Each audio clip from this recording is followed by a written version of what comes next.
Donc, on va accueillir Patricia Raymond, qui œuvre comme chercheuse scientifique à la direction de la recherche forestière du ministère des Forêts, de la Faune et des Parcs du Québec depuis 2002.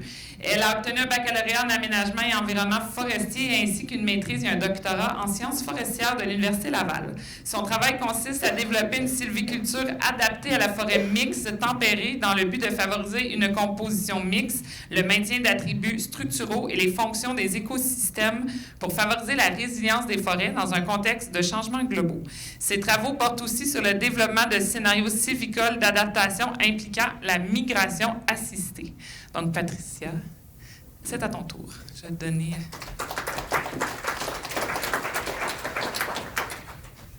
Merci beaucoup. Je vais me faire un petit verre d'eau.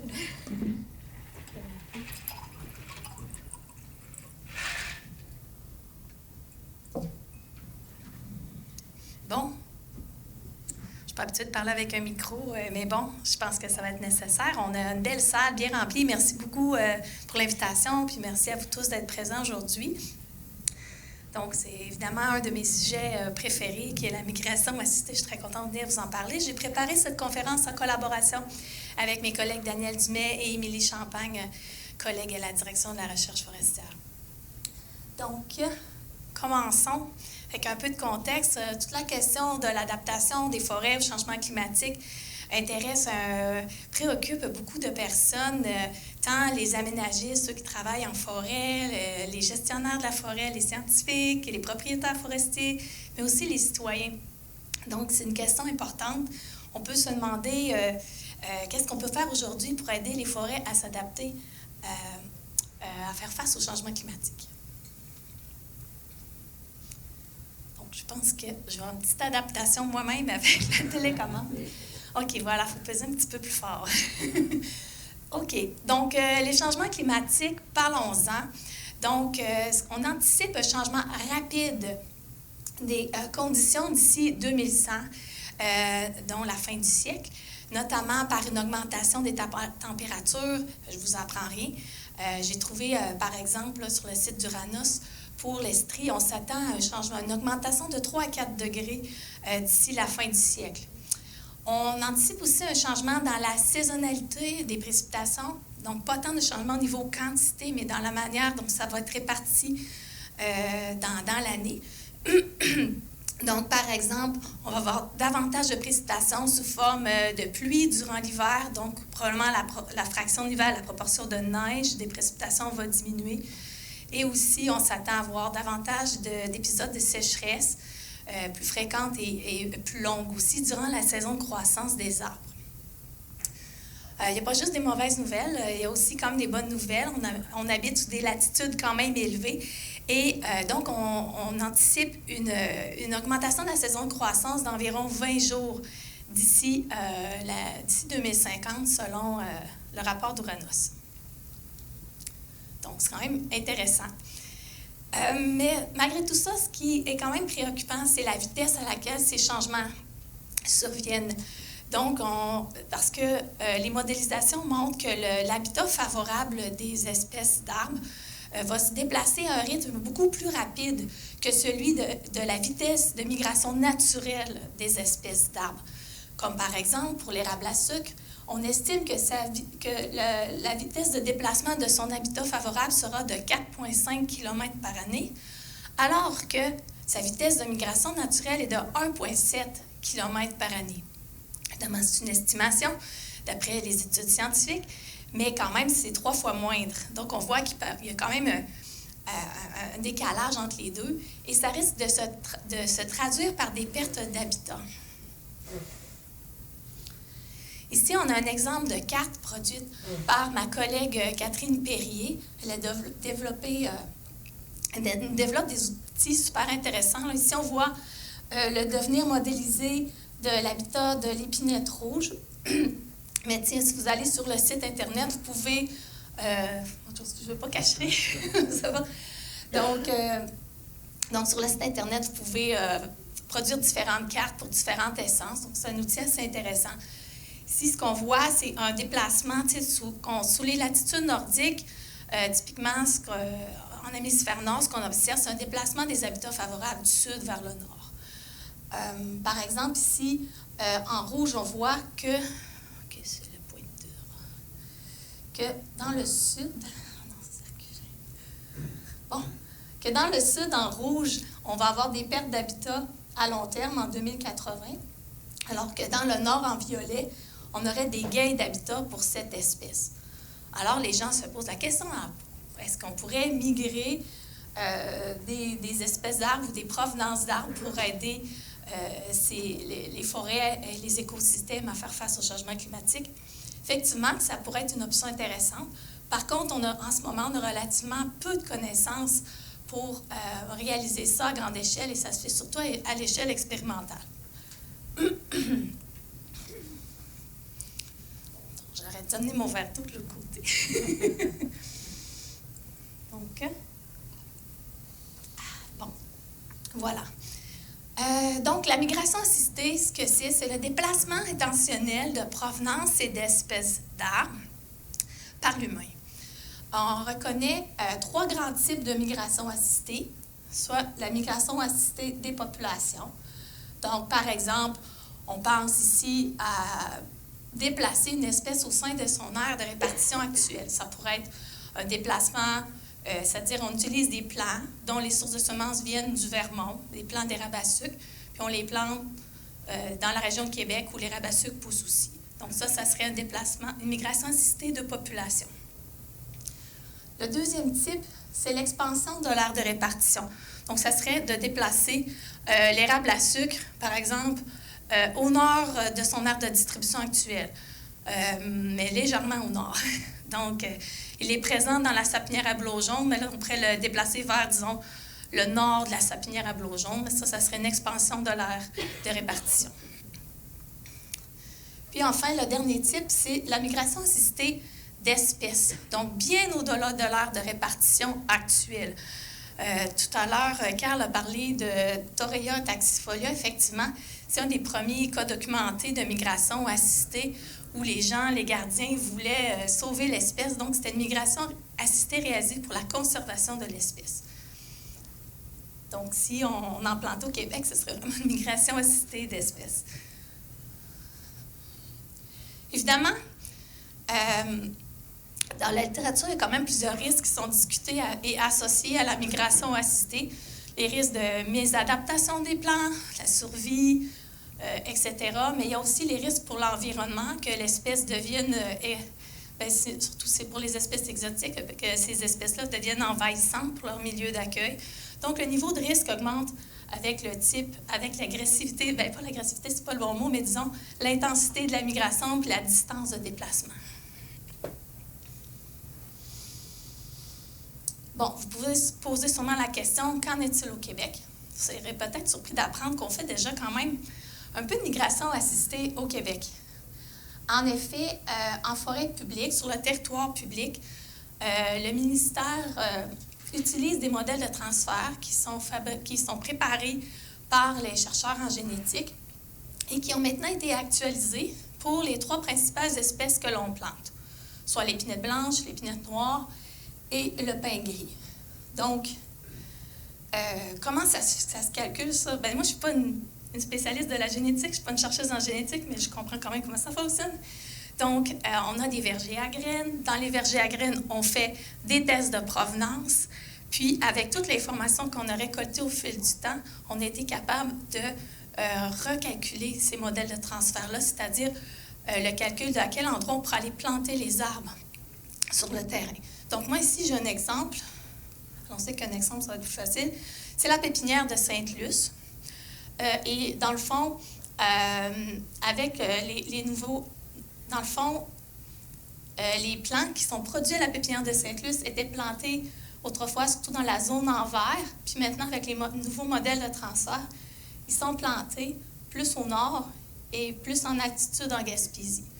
Donc, ça, c'est le genre de migration assistée de population qu'on fait au Québec en forêt publique. Évidemment, le ministère y va avec une migration là, qui est plus sécuritaire. Là. Et pour les autres types de migration assistée, il s'en fait un petit peu au Québec, mais c'est à l'échelle expérimentale.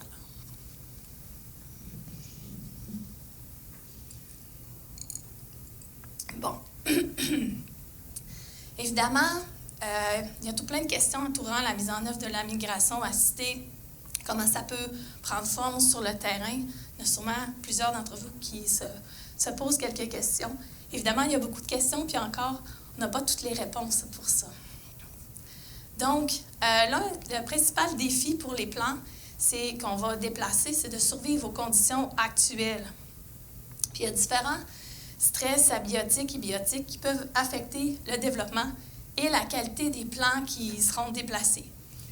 Ici, par exemple, sur la photo, on voit un plant d'épinette noire qui est affecté par un gel tardif dans une étude réalisée par Claudio Mura et Sergio Rossi de l'UQAC.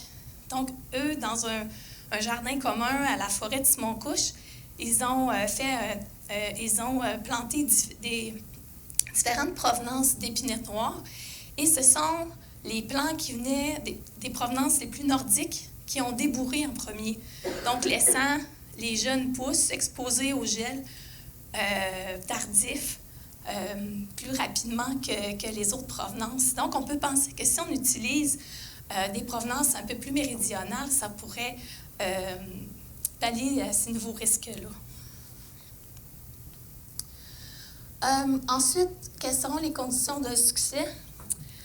Au risque, aux facteurs abiotiques, il y a d'autres problèmes biotiques, disons, stress biotiques qui peuvent survenir, comme le broutement des cervidés, évidemment, qui affectionne particulièrement les essences feuillues. Il y a aussi la concurrence végétale, etc. Puis évidemment, moi je suis ingénieure forestière, c'est certain que j'ai un petit biais, mais je réfléchis à comment nos actions civicoles peuvent influencer ces facteurs-là.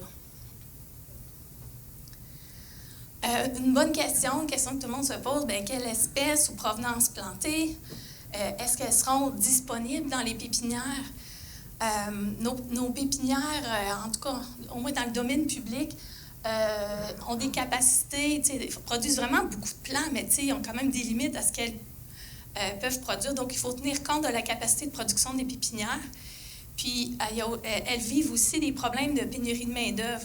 Donc, oui, on peut augmenter la production, mais il y a quand même des limites à ça. Et aussi comme défi, dans le fond, pour la migration des populations, j'ai mentionné qu'on avait des outils pour les 3 principales espèces plantées, mais il y en a plein d'autres espèces. Puis on n'a pas nécessairement les outils pour choisir les provenances. On n'a pas ces informations-là, mais ce sont des travaux qui sont en développement. Ma collègue Catherine Perrier qui est en train de développer un outil d'analogue climatique qui éventuellement pourrait nous aider à choisir des provenances. Je vais vous expliquer ce que c'est un analogue climatique bientôt. Inquiétez-vous pas. Finalement, on ne pourra pas planter partout. Le territoire est vaste. C'est quand même un investissement. Puis, il va falloir prioriser où on fera ces plantations-là. Enfin, où allons-nous planter? On dit plantation, mais il faut les mettre quelque part, ces plants-là. Donc, ça implique des coupes. Les coupes ne sont pas toujours bienvenues partout. Les espèces méridionales, souvent, ont besoin, peuvent être plus exigeantes en éléments nutritifs. Donc, on peut viser des sites fertiles, mais faire des choix, finalement, qui sont sans regret. Donc, on pourrait penser à essayer de réhabiliter des peuplements altérés par des pratiques passées, soit des friches ou des vieilles coupes à diamètre limite. Ça peut être une bonne occasion de remettre en production tout en aidant ces forêts-là à s'adapter au changement climatique. Puis aussi, comme solution pour le sud du Québec, en forêt tempérée, c'est d'envisager la plantation d'enrichissement sous couvert partiel après qu'on ait fait une intervention forestière, une coupe partielle.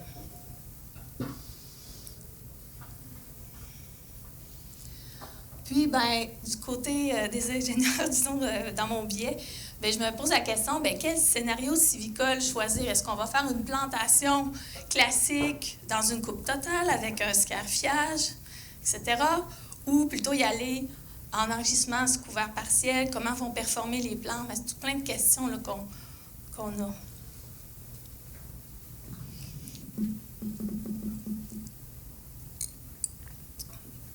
Maintenant, j'aimerais vous parler de notre projet de migration assistée qu'on a établi en 2018 dans la réserve faunique de Pont-Neuf.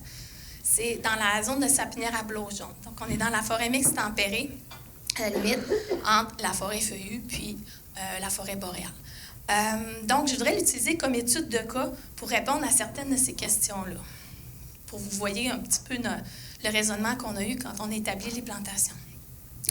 Donc, ce dispositif, le premier dispositif, fait partie du réseau DREAM, qui signifie Desired Regeneration Through Assisted Migration. Donc, c'est un projet canado-américain qui était développé en collaboration avec le USDA Forest Service. On a un dispositif au Wisconsin puis un au Québec, dont je vais vous parler aujourd'hui. Mais on a d'autres sites expérimentaux qui vont être développés, notamment la forêt Montmorency, la forêt de Simon-Couche. Puis, je pense qu'il y en a d'autres aussi dans les cartons. Bon, pour le choix du site, on s'est dit, bon, quels sont les sites avec le meilleur potentiel de croissance? Bon, c'est sûr que là, c'est un peu technique, là, mais on a visé les stations qui étaient les plus fertiles, qui poussent sur des tils épais, qui comportent des tils épais, soit les végétations potentielles de bétulets jaunes à sapin. Ce sont vraiment nos sites les plus riches. Puis on voulait avoir aussi des peuplements qui avaient quand même une vigueur et une densité suffisante pour supporter une coupe progressive régulière, donc une coupe partielle. Donc, comme on est en forêt mixte, on avait des objectifs de composition mixte, favoriser la diversité fonctionnelle aussi. On a planté un mélange d'espèces feuillues et d'espèces résineuses. Donc, on a planté 9 espèces en mélange intime. On a 3 espèces dont l'habitat qui sont présentes au sein de la sapinière à Blaujon, mais dont l'habitat devrait être anticipé pour être défavorable à long terme, soit l'épinette blanche, l'épinette rouge et le tuya occidental. Pour ces espèces, ce qu'on veut faire, au fond, c'est de la migration assistée des populations. Ensuite, on a 3 espèces dont l'habitat devrait être favorable à long terme. Ce sont des espèces qui sont déjà présentes au sein de la sapinière à Blaujon, soit le pin blanc, le pin rouge et l'érable à sucre. Puis enfin, on a 3 espèces dont on anticipe de nouveaux habitats dans le futur et pour lesquels on réalise une migration assistée d'expansion de l'aire de répartition, soit le cerisier tardif, le chêne rouge et le carrier ovale.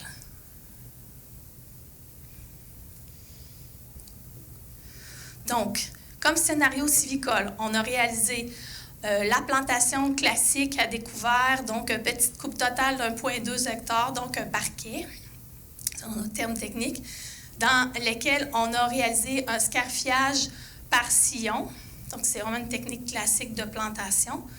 Puis on a comparé à un scénario de coupe progressive régulière. L'idée, c'est d'avoir un couvert partiel pour aider les plants à s'acclimater, puis avec le but d'éventuellement retirer le couvert.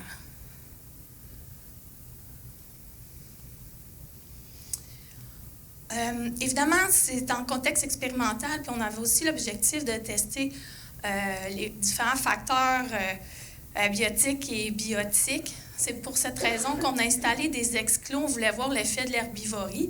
Donc, c'est une expérience avec des répétitions. Là. Il y a 4 répétitions en bloc complet. Donc, chaque superficie de coupe a été séparée en 2. Puis, on a clôturé la moitié de chacune de ces superficies-là avec des grands exclos à cervidés. Donc, on a le traitement avec ou sans contrôle du broutement des cervidés. Ensuite, on a resubdivisé nos unités. Puis là, on a testé un scénario avec ou sans contrôle de la végétation concurrente. Donc, on a le traitement dégagé. C'est un dégagement mécanique fait à la débroussailleuse à l'année 3. Puis, on n'a aussi aucune intervention. Donc, c'est le traitement non dégagé. Enfin, le 4e niveau de traitement, c'est les analogues climatiques, c'est nos sources de semences. On a des sources de semences dont les provenances sont associées au climat actuel. Ici, sur l'étoile, on voit, l'étoile, c'est notre site d'étude. Donc, on a des provenances qui sont plus locales. Évidemment, ce n'est pas parfait parce que c'est vraiment pas toujours facile de trouver les sources de semences. Ça, c'était le plus grand défi dans notre projet. On a des provenances associées au climat projeté en mi-siècle 2050. Donc, si on voit en orange, on en a quelques-unes qui viennent de l'Estrie, mais globalement, c'est dans le sud du Québec. Puis, on a des provenances associées au climat projeté en fin de siècle 2080. Donc, en rouge ici, là, on a dû aller pêcher un peu plus, aller un peu plus loin. Donc, on a nos feuillus qui viennent de la Pennsylvanie, le pin blanc de New York, les épinettes du Maine, le pin rouge et le tuya de la Nouvelle-Écosse, dans le coin de la baie de Fundy. Donc, je vous explique un peu plus comment on a fait ça. Donc, on a des sources de semences basées sur des calculs d'anomalies climatiques. Donc, ce qu'on voulait faire, c'est de trouver des localisations actuelles pour lesquelles les conditions en ce moment de température annuelle moyenne, de précipitation annuelle moyenne et de température minimale du mois de mai sont équivalentes à celles projetées pour notre territoire d'études en 2050 puis en 2080. Ça se fait avec des calculs, avec des grosses bases de données du GIEC. C'est Oranos qui a fait les calculs pour nous. Puis on réussit à produire des cartes comme celle-là. Donc, ce sont des matrices de similarité, et plus la couleur est foncée, mais plus on est proche des conditions recherchées. Donc, ici, cette carte, c'est un exemple de l'analogue 2050 pour un scénario RCP 8.5. Bon, c'est un scénario d'émissions de gaz à effet de serre pessimiste. Mais on a aussi fait les calculs pour les scénarios modérés. Puis il fallait que nos sources de semences fonctionnent pour les deux scénarios. Ici, j'ai un exemple d'analogue climatique pour l'horizon 2080 et un scénario pessimiste 8.5. Donc, on voit que d'un à l'autre, c'est ça va un peu plus vers le sud. Donc, maintenant, qu'est-ce que ça donne tout ça? Je vais vous présenter quelques résultats. On voit un beau pain rouge dans la coupe totale. OK. Donc, globalement, on est plutôt satisfait. On s'était fait dire, hey, vous allez avoir beaucoup de mortalité, plantez-en des arbres. On a planté pas loin de 10 000. Et le taux de survie était quand même assez bon. Après 5 ans, c'est 83,5 % en moyenne dans tout le dispositif à travers tous les traitements. Le carvier ovale, c'est l'espèce qui a le moins bon taux, là, avec 69 %. Cerisier tardif suit pas loin. Dans le fond, ce sont deux espèces là, pour lesquelles on a fait de l'expansion en tout cas, c'est le type de migration assistée, expansion de l'aire de répartition. Par contre, notre chêne rouge, lui, il est en tête au niveau des rangs de la survie. Donc, je trouvais ça quand même assez intéressant. Puis c'est une tendance qui a changé. C'était pas comme ça il y a 2 ans, avec les données d'il y a 2 ans. Dans le fond, ce sont des données de 2023, là, fraîchement analysées, que je vous présente aujourd'hui. Donc, vous avez le scoop. Pour la survie juvénile, un des facteurs qui avait un effet significatif, c'était l'analogue climatique, mais seulement pour 2 essences feuillues. Je vous les présente. C'est quand même intéressant. Donc, pour l'érable à sucre et le cerisier tardif, il y avait des différences entre les sources de semences. Donc, pour l'érable à sucre, on voit que la survie était meilleure avec les sources de semences de l'analogue 2050 que pour les sources de semences de l'analogue 2080. Puis, pour le cerisier tardif, on avait encore une meilleure survie dans l'analogue 2050 que avec l'analogue 2080. Mais il y avait aussi une différence avec la provenance locale. Bon, pourquoi? Je réfléchis encore à tout ça, mais je pense qu'évidemment, nos semences qui proviennent de la Pennsylvanie, là, pour l'érable à sucre et le cerisier tardif, c'est quand même une plus grande distance de déplacement. Donc, probablement que ça a affecté leur suivi. Ils ont bien moins bien performé, excusez. Mais c'est certain qu'on va pousser un peu plus la question. Puis, pour ce qui est de la provenance locale, cerisier tardif à Montmagny, on est pas mal au nord de l'aire de répartition. Donc, peut-être que ces provenances-là En tout cas, survivaient moins bien. Étaient moins bien adaptés. OK. Ici, je vous présente des résultats qui proviennent de l'étude d'écophysiologie de mon collègue Daniel Dumais. Il est en train de travailler sur un manuscrit. Lui, il a suivi l'acclimatation des plants au niveau de la photosynthèse, le stress hydrique, tout ça.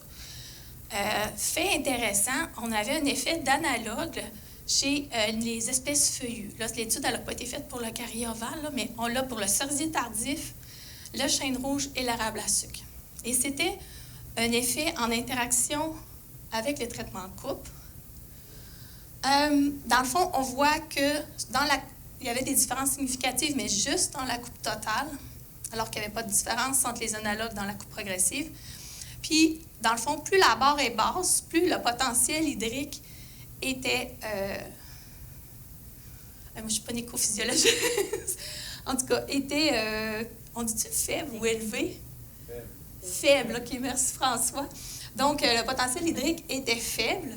Donc, c'était un signe de plus grand stress hydrique. Ça, c'est le message que je voulais vous dire.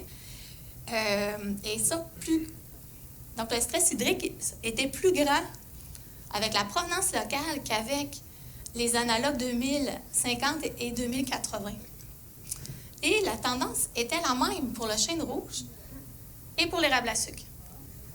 Donc, on est là, wow, c'est intéressant ça, parce que ça démontre peut-être qu'il y a un potentiel d'utiliser des provenances plus méridionales pour améliorer la tolérance à la sécheresse. Donc, ce sont des études vraiment récentes, ce n'est pas encore publié, mais c'est en cours, puis on poursuit ça, mais on voit ici qu'il y a un beau potentiel de ce côté-là. Donc, les taux de survie ont été plutôt bons depuis le début de l'expérience. Par contre, on a observé quand même des dommages sur les plants, chez les feuillus en particulier, dommages à la tige apicale causés par le gel tardif, et c'était particulièrement problématique chez le chêne rouge.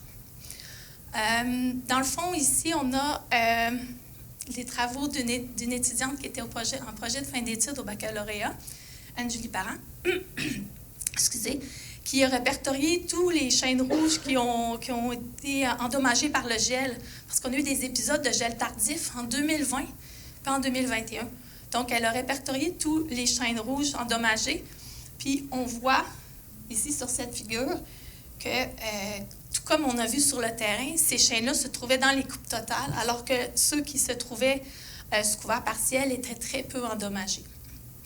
Donc, l'idée, je pense, d'avoir un couvert protecteur, un couvert partiel pour aider les plants feuillus ou les plants, finalement, qui subissent une plus grande migration, les aider à s'acclimater peut être intéressante, du moins durant les premières années. Maintenant, quelques résultats de croissance. Donc, ici, j'ai des résultats de croissance cumulative en diamètre au collet, là, au niveau du sol, chez les arbres, sur 5 ans. Le facteur qui faisait la plus grande différence, c'était vraiment le traitement de coupe. Et ce facteur-là était significatif pour toutes les essences. Donc, puis on parle ici chez les épinettes, le thuya, les pins, c'est particulièrement spectaculaire, là. C'est genre 3 fois plus vite, finalement, dans la coupe totale que sous couvert de coupe progressive. Et chez le cerisier tardif aussi, ça faisait une bonne différence. C'est une espèce intolérante à l'ombre, donc qui pousse mieux au soleil. Et ça, c'est entre autres parce que justement, dans les coupes totales, la lumière est plus disponible que sous couvert partiel. Nos données de météo analysées par Daniel montrent aussi qu'il y a clairement une différence significative au niveau de la lumière entre la coupe totale et la coupe progressive. Aussi au niveau de la température. Il y a 2 à 3 degrés, ce que je voulais mentionner précédemment, mais 2 à 3 degrés de plus dans la coupe totale que dans la coupe progressive. Donc, il y a des changements il y a des différences au niveau microclimatique qui peuvent faire une différence. Bon.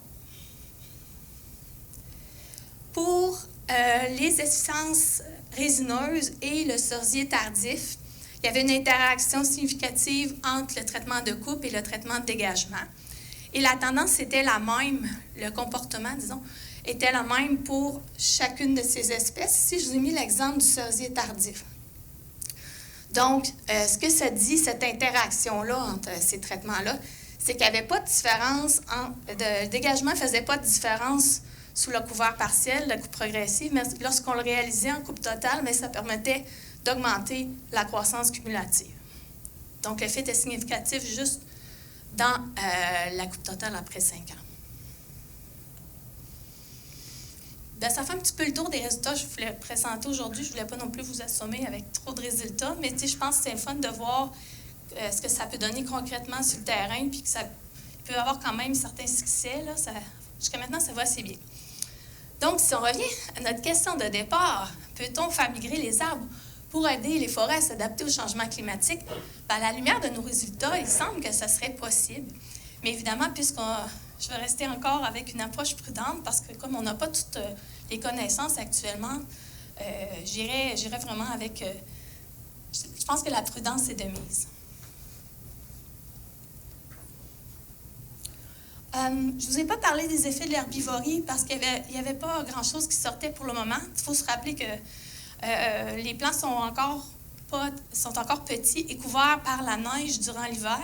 Or, le gros des dommages de broutement sont souvent observés durant l'hiver. Ça, c'est ma collègue biologiste qui m'a dit ça. Donc, on pourrait voir des différences plus tard dans la vie du peuplement, mais pour le moment, ça ne fait pas vraiment de différence. Par contre, il y a eu un effet d'interaction pour le tuya, mais c'est un peu complexe, puis j'ai décidé de ne pas aller là aujourd'hui. Donc, conditions de succès. Si on pense migration assistée, on a vu que les plantations dans la coupe totale étaient plus favorables, mais que certaines espèces feuillues étaient plus vulnérables au gel tardif. On peut penser à la plantation sous couvert partiel pour favoriser l'acclimatation des espèces méridionales. Par contre, oui, c'est beau les coupes totales, là, mais on ne peut pas faire ça partout. J'en suis très consciente, puis c'est vraiment un enjeu aussi en forêt feuillue. Donc, peut-être qu'on peut penser à d'autres options, comme par exemple planter dans des trouées. Puis, on va établir un deuxième dispositif dans l'érablière à bouleau jaune. Puis là, on va tester justement la plantation dans des trouées plutôt que de la tester dans des parquets. Donc, ça va être intéressant. Puis, finalement, ce que je commence à me dire, c'est que le choix de provenance, basé sur le calcul d'analogue climatique, tient la route jusqu'à maintenant, puis peut être intéressant. Enfin, il faut se rappeler que la migration assistée, c'est une stratégie d'adaptation parmi d'autres. Ce n'est pas la seule solution, en guillemets, ce n'est pas le seul outil qu'on a pour aider les forêts à s'adapter au changement climatique. Il faut aussi mettre en contexte, lorsqu'on fait de l'aménagement forestier, qu'il y a d'autres objectifs, là, vous le savez, les gens qui travaillent dans le milieu, il y a vraiment d'autres objectifs. Puis, ça peut être un défi, par exemple, bien évidemment, on veut améliorer notre bilan de carbone, séquestrer plus de carbone. Et ça, c'est aussi à considérer dans le choix des scénarios sylvicoles. Les impacts sur la biodiversité sont aussi pas négligeables. Enfin, peut-être que dans un contexte de forêt méridionale, l'enrichissement sous couvert partiel pourrait aider à concilier des objectifs puis s'intégrer aux scénarios existants, notamment pour les procédés de régénération qui comportent des coupes partielles comme les coupes progressives et les coupes de jardinage. Enfin, petit rappel, c'est certain qu'on est habitué de faire des plantations monospécifiques, là, mais il faudrait peut-être commencer à considérer planter plus qu'une espèce afin de rendre nos plantations plus résilientes et résistantes là, pour le futur. Puis, finalement, limiter quand même nos distances de déplacement pour diminuer les risques. Parce que oui, il semble y avoir un potentiel pour la migration assistée, mais il y a une petite fenêtre, on ne la connaît pas encore tout à fait. C'est ce qu'elle est. Mais je pense qu'il y a quand même des limites à ce qu'on peut faire. Mais ça, c'est mon avis à moi. Là. Mais moi, je pense qu'il y a des... On peut pas tout faire, je pense. Mais je pense que je vais garder ça pour le panel. Enfin, merci de votre écoute attentive. C'est un projet du plan pour une économie verte. Bien fier de participer à ça. Puis merci à tous les collaborateurs dont Alison fait partie. Puis beaucoup aussi, un grand merci à tous les techniciens et étudiants qui ont collecté les données durant toutes ces années. Merci.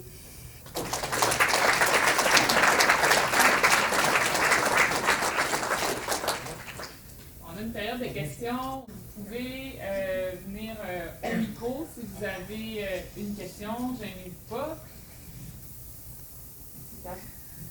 Nathalie Isabelle, chercheure à Ressources naturelles Canada. Dans le fond, quand on parle des espèces, peut-être pour le futur, d'implanter des nouvelles espèces, est-ce que votre objectif, c'est que ces espèces-là se reproduisent aussi pour régénérer?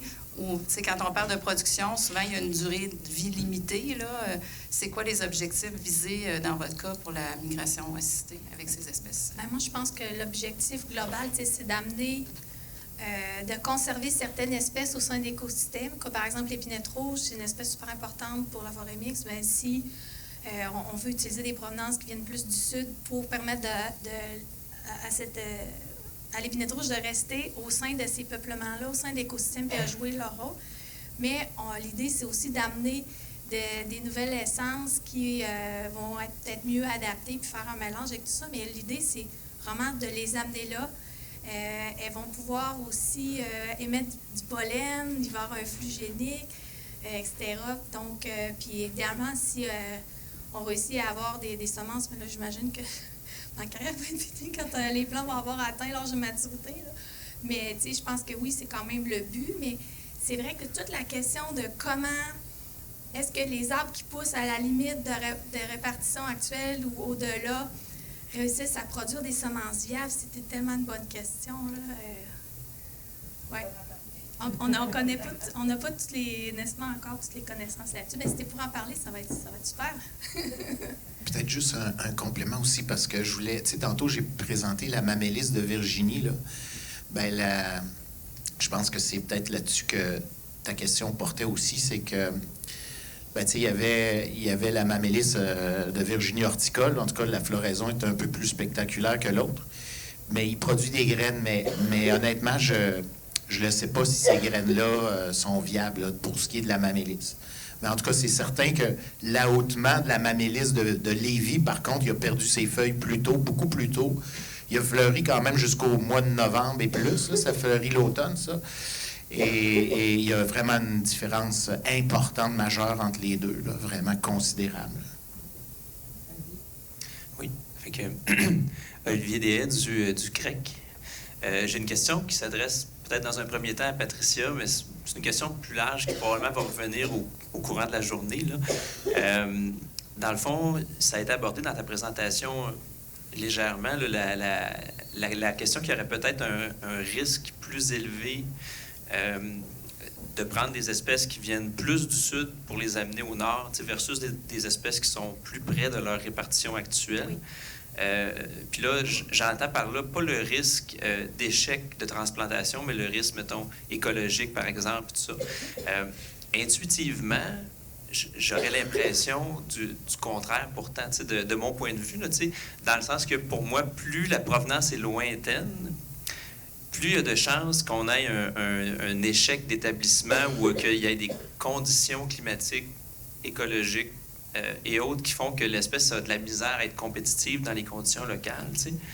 Fait que j'aurais tendance à penser que le risque est moindre que si on prend quelque chose qui est plus proche, en fait, si je parle de risque écologique. Puis je faisais l'analogie avec, mettons, les espèces exotiques envahissantes. Souvent, elles sont dans l'analogue climatique déjà. Mettons, au Japon, en Chine, on les amène ici. Elles trouvent un écosystème similaire au niveau climatique, mais n'ont pas les pathogènes et autres. Tu sais, fait que c'est un... Il n'y a pas les mécanismes de rétroaction dans l'écosystème qui vont permettre de contrôler, autoréguler la présence de l'espèce. Fait que c'est un peu avoir un peu un éclaircissement là-dessus, oui. Sur ta vision. Bien, dans le fond, j'avoue que là, j'arrive aux limites de mes connaissances. Je ne m'y connais pas tant d'espèces envahissantes. Puis, je pense que je n'ai pas nécessairement le background pour répondre à ça, mais je trouve que ça a du sens ce que vous dites. Mais, c'est beaucoup le risque d'échec, mais moi, en tout cas, c'est peut-être une perception que j'ai. Mais si on amène du tulipier... si je plantais du tulipier sur mon terrain chez moi, dans la région de Québec, mon terrain serait pas, mais disons, une forêt, l'eau boisée. Oui, j'avoue. Mais tu sais, ouais. Non, ça a du sens. Ben, Est-ce que quelqu'un ça m'a aura pas la pris, là, mais réponse? Quelqu'un qui se connaît c'était en discuté, là. espèces envahissantes? Non. Mais Mais merci je pense pour, que tu es un spécialiste de ça. C'est un bon point. Maurice Vigneault, propriétaire agricole et forestier, propriétaire agricole et forestier. Deux questions, Madame Patricia. Vous avez parlé des climats 2050, comparables 2050-2080. Quand vous parlez de climat comparable, vous parlez de la température, j'imagine? Oui, selon les variables qu'on a choisies. Mais ça. vous parlez de la température. Les précipitations de toute l'année.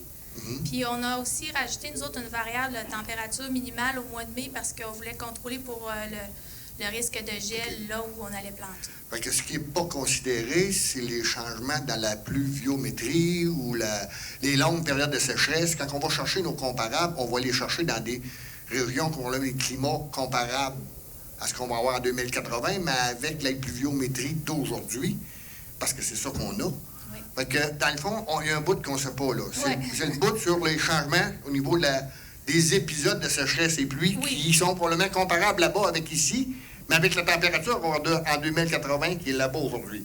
Oui. Fait que, il manque ce bout-là, d'après moi, quand on parle du stress hydrique, en réalité, il nous manque cette donnée-là, là, Ouais. de résistance au stress hydrique. Ouais. Parce que ces plantes-là, dans ces contrées-là, aujourd'hui, n'ont pas le stress hydrique qu'on a ici, qu'on va avoir ici dans ce temps-là, en 2080, prétendument. J'ai-tu bien compris? Qu'il nous manque cette Oui, partie-là? mais je pense que quand même, c'est connu que sous les latitudes, dans le fond, plus au sud, il fait plus chaud. Les plantes sont déjà soumises dans leur environnement à des conditions plus sèches et plus chaudes. Donc, c'est un peu le pari qu'on fait, mais c'est certain que nos calculs, ils ne peuvent pas tenir compte de tout. Mais il y a d'autres variables qu'on aurait pu choisir pour possiblement tenir compte. Je pense que Catherine a une idée. En fait, je veux juste dire que si j'ai bien compris, quand on fait la recherche analogue, on choisit quelle variable on peut rentrer dans le système. Puis dans le cas de Patricia, ce qu'on avait choisi, c'était les températures, la moyenne des températures, les précipitations annuelles et la température minimale du mois de mai. Donc, en fait, ce que ça va faire, c'est que l'algorithme va chercher dans l'espace géographique où sont ces conditions-là actuellement. Donc, ce que vous dites, c'est que... Ouais, avec un micro, ça va être plus facile. Oui. Ce que vous dites, en fait, c'est que malgré tout, c'est quand même pris en compte dans ces algorithmes-là, mais c'est grossier dans le cas des variables qu'on a choisies parce qu'on n'avait pas encore accès à des variables qui seraient plus spécifiques à du stress hydrique, comme par exemple maintenant, il y a des nouvelles indicateurs climatiques qui sont développés qui seraient comme plus spécifiques. Donc, dans l'outil qu'on est en train de mettre en place, en fait, on va essayer d'avoir des indicateurs qui sont plus spécifiques au stress hydrique, parce qu'effectivement, c'est comme un aléa qui ressort beaucoup dans les risques à venir. Mais tout ça pour dire que ces outils-là, les analyses climatiques, sont normalement capables de prendre une partie de cette information. C'est pas parfait, mais on devrait être capable de le prendre en compte. On devrait être capable de trouver des conditions de stress hydrique comparables ailleurs. Oui, mais c'est ça, le but d'un analogue, c'est celui-là. Il manque cet aspect-là, là, pour faire le tour de la compréhension, si j'ai bien compris. Mais c'est pas un reproche. Là. Non, je ne le prends pas pour un reproche. C'est une conclusion, il manque ce bout-là. Il manque dans l'exercice que l'on a fait là, parce qu'on n'avait pas l'information. Maintenant, cette information-là est disponible, il suffit juste de la rendre disponible à la communauté. Okay. Donc, je pense que les nouvelles générations d'analogues répondront davantage à votre question. Merci. J'aurais une autre question, je ne sais pas à qui des deux qui devrait répondre à ça. Là. Juste pour informer, ça va être la dernière question parce que c'est déjà, on empiète sur la pause, mais Maurice termine cette question-là, puis après on va aller à la pause.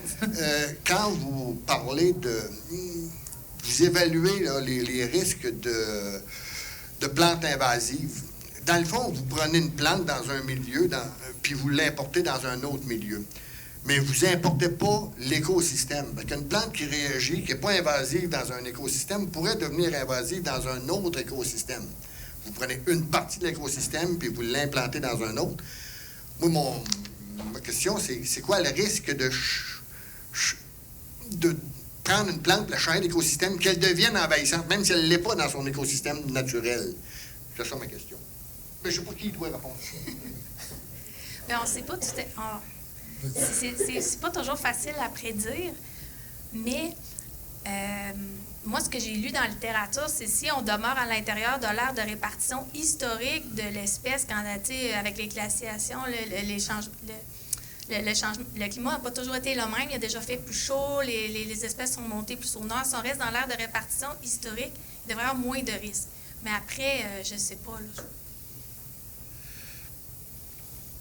Bien, il y a la notion de qu'est-ce qui est une espèce invasive aussi. Là. Tantôt, les deux espèces que j'ai présentées, là, le robinier, soit le robinier ou l'érable de Norvège, bien, l'érable de Norvège ne vient pas d'ici, donc elle a moins de contraintes, là, en tout cas moins de pathogènes, puis tout ça, puis c'est pas moi qui l'ai planté, là, c'est arrivé là, je sais pas comment, là, puis je pense qu'à long terme, il y a des menaces par rapport à ça, plutôt que c'est plus important quand ça vient de l'extérieur que quand ça vient de la Nouvelle-Angleterre, mettons, là, je pense.